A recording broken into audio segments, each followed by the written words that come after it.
داوود تصويبه خطيره، الحضري يطلعها بشكل في منتهى الخطوره. جوليادور الكره الليبيه، هداف الكره الليبيه. ادي بص يا جماعه، ادي الاعاده، يعني صدها بكتفه مباشره بدون تصفيات.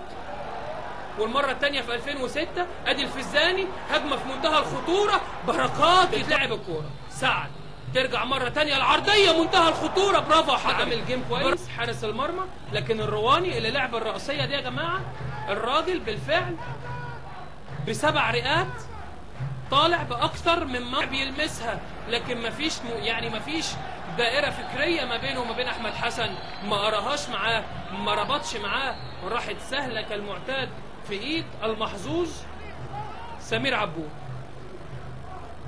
مسكها كده، التعادل السلبي ليقتسم كلا الفريقين، لكن الكره دي فيها خطوره، تروح سهله في ايد الحضري، وفعلا صافره النهايه.